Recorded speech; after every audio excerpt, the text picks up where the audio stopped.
bienvenue, hello and welcome.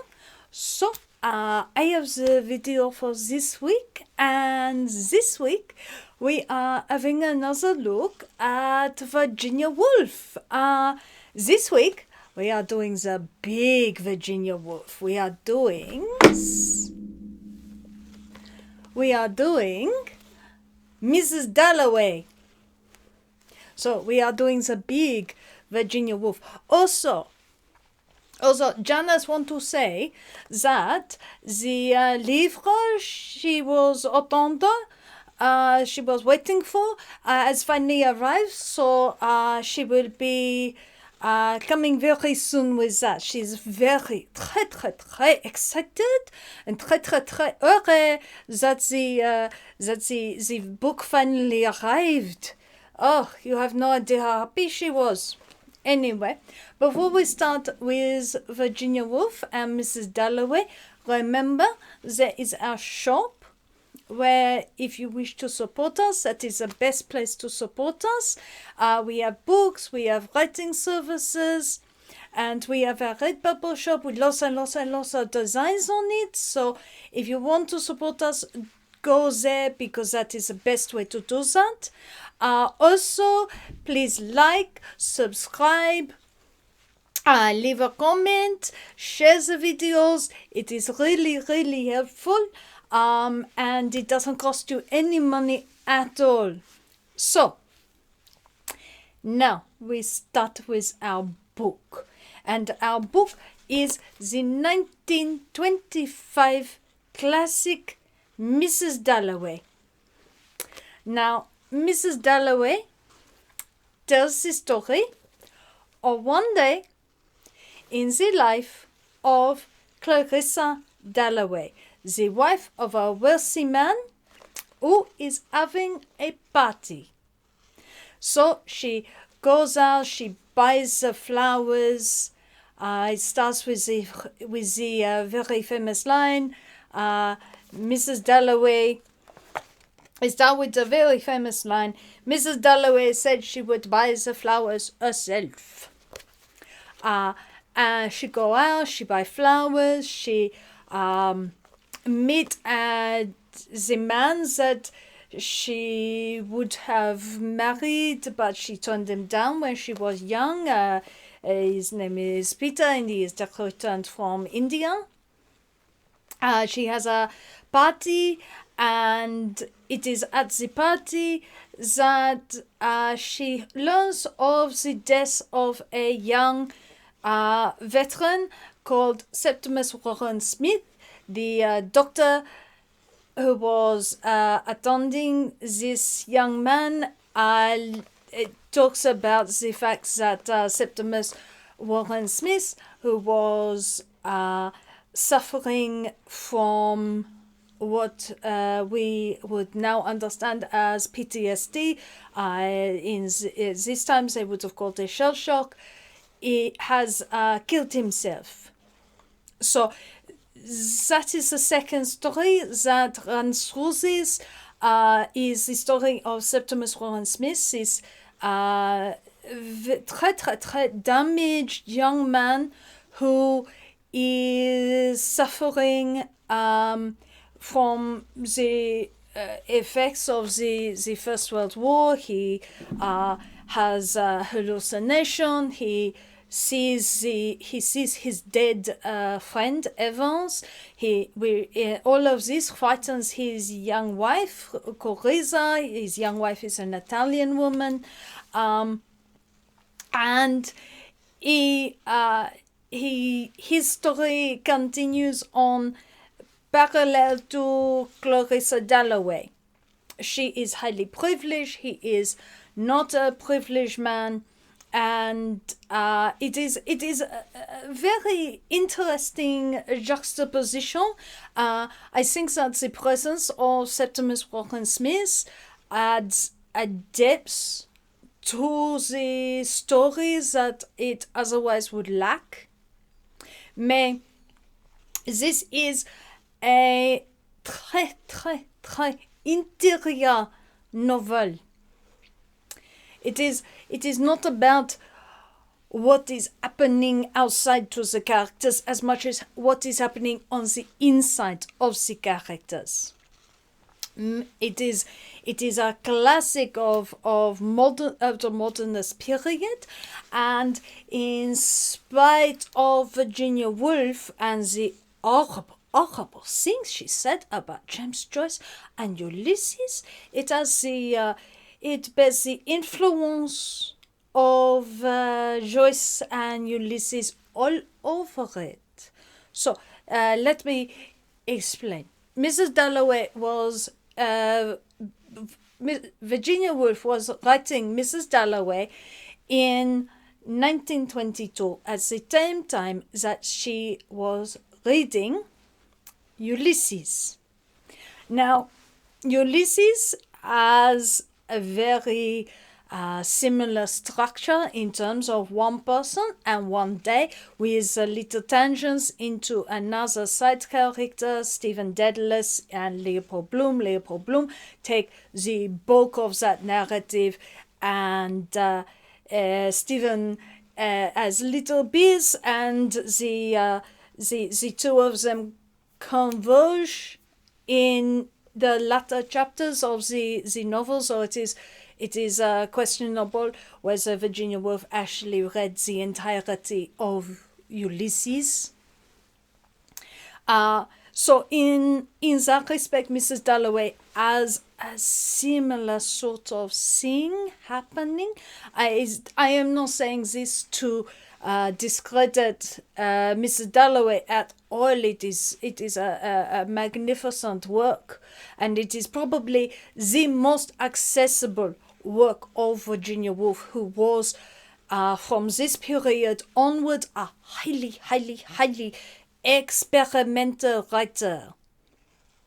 So I cannot stress how much Virginia Woolf was an experimental writer. Mrs. Dalloway is the most accessible of her work. Flush is also fairly accessible, but after these two,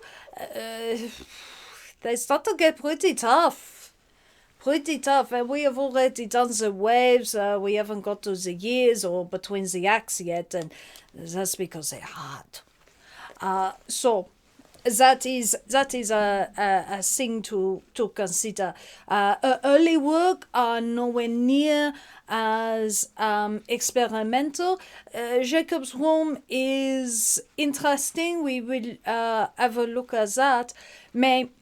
Mrs. Dalloway definitely bears the influence of James Joyce. Not that Virginia Woolf would like to admit to such a thing, because James Joyce was Irish and Virginia Woolf English, and they did not want to admit that the Irish might be doing something so spectacular. In fact, I have the quote from Virginia Woolf's diary about what she is saying about James Joyce, and I might remind you that she knows that James Joyce has a degree from Dublin University College Dublin. She knows he is not illiterate, self-taught man. She knows this, but she does not want to admit that James Joyce is anything because he is Irish. So she said, "I have been amused, stimulated, charmed, interested by the first 2 or 3 chapters to the end of the cemetery scene. Then puzzled, bored, irritated and disillusioned as by a queasy undergraduate scratching his pimples. An illiterate, underbred book, it seems to me, the book of a self-taught working man, and we all know how distressing they are, how egotistic, insistent, raw, striking, and ultimately nauseating." So, this is an issue with with this, it is very obvious when you read both texts that Virginia Woolf has lifted entirely not only the structure but the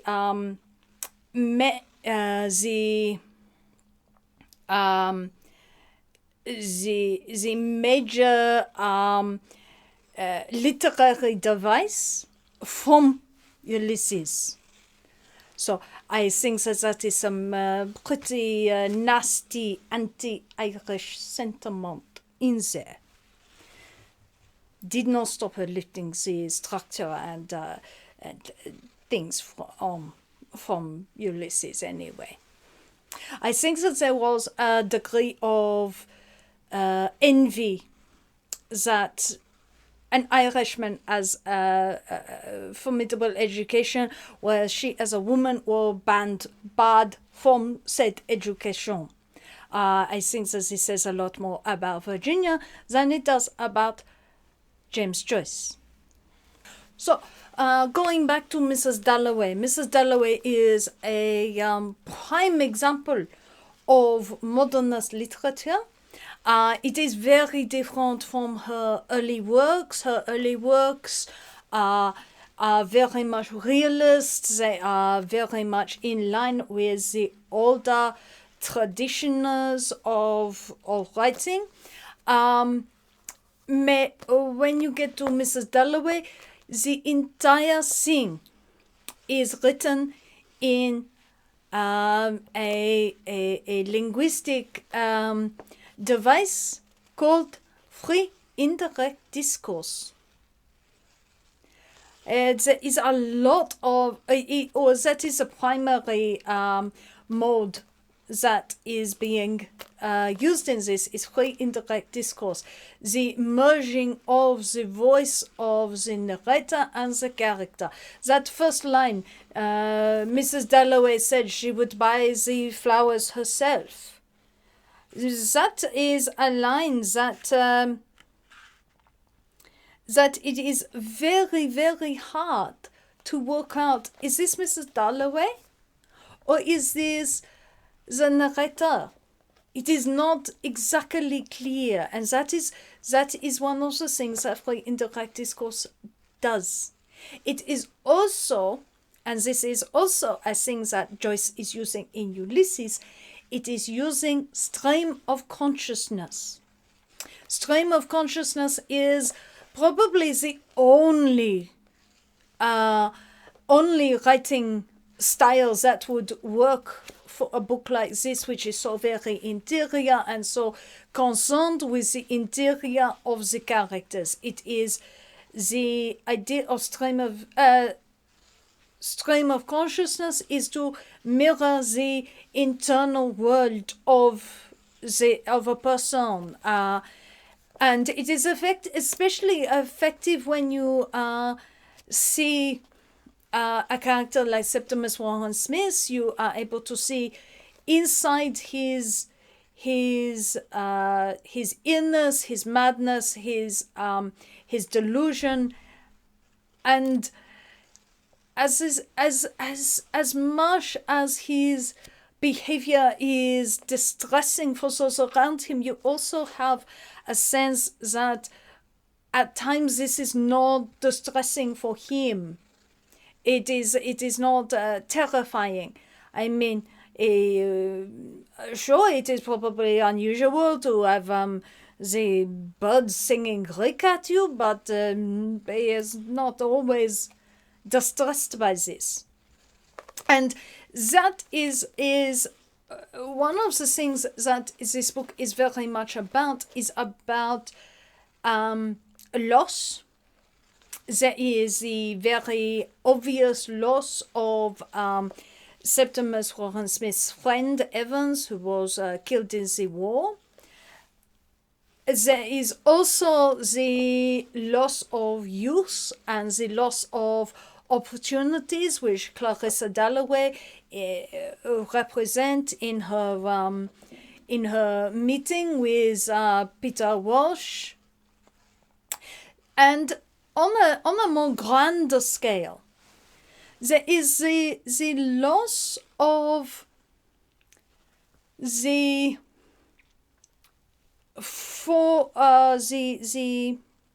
loss of the world that existed before the war, and the refusal of people to accept the loss of this world. So that, and you really see this in things like the doctor, Septimus Rohan Smith's doctor, is very much Septimus is ill, Septimus is suffering, and we must return him not to health. Parce que you never get a sense that the doctor is doing something to make Septimus' lived experience better. He cannot erase the war. He cannot remove from Septimus these terrible experiences that have imprinted upon him and have damaged his mind. And yet that is what the doctor is attempting or demanding, and Septimus is ultimately forced into an extreme action because he can no longer go back. And it is an unwillingness on the part of people whose lives were not touched in such a direct way by the war, people whose lives, and they were not touched because they were insulated. The insulation of wealth and privilege, and how that has resulted in this feeling of, oh no, we want things to go back to normal with servants and parties and flowers and everybody knowing their place and everything being exactly like it was before the war. And yet we are constantly given reminders about the fact that you cannot return, you cannot go backwards in life. There is only moving forward in time and dealing with the experiences that you have had. So there is numerous images of regrets and opportunities that could have been taken that have not been taken. And I think that is a really fascinating element of this book. It is, in spite of the fact that these characters want to ground themselves in this very tangible, very, very physical, very material reality, because their materiality has actually been the things that insulated them from the absolute horror of war. It is very easy to sort of go through something terrible, and if you were not directly impacted, to just say, okay, now we want everybody to go back to normal. Parce que there is no normal. That is gone, that is dead. And you see again symbols of death throughout the book, in particular the cenotaph, the memorial for the dead. So there is this tangible, physical, heavy thing in the back that says the world is not normal anymore. The world that you had is not the world that you have now, because we have this dead. Even if you have not personally experienced this, the nation, the psyche has been affected by this weight of death, and that rather than accommodating the fact that this death has occurred and that this has changed people, and that a man like Septimus is incapable of returning to normal, that the fact that the other people, the people who have power around him, are unwilling to recognize his changed reality around them, is, I think, a very interesting thing to think about with this book. It is a book that is deceptively simple. It is a book that has a slim plot. Not much actually happens. But there are a lot of things talking about, and I think that this is a book about grappling with this changed world that has come out of the First World War and out of the influenza epidemic, and the fact that you cannot go back. The other books that Virginia Woolf was looking at was Proust's remembrance of things past, and I think that is also feeding into this this concept of you cannot go back, no matter how much you would like to pretend that there is a back to go to, that it is something that lives on in your mind only. It is not possible to rewind the experience and put everybody back into their box. So I think that it is a work that is absolutely grappling with that profound upheaval, but from a very privileged place, rather than a place like some other books that we have had a look at from the 20s, and that we will be having a look at. I think it is a very interesting book. If you want to start with reading Virginia Woolf, it is a great place to start because it is probably her most accessible book. It was published by their own publishing press, the Hogarth Press, which meant that she had enormous control and was able to make these experiments. So absolutely. Do I recommend Mrs Dalloway? Oui, even if she had rude things to say about Joyce. So I hope you enjoyed that, and I will see you again another time with another book. Au revoir.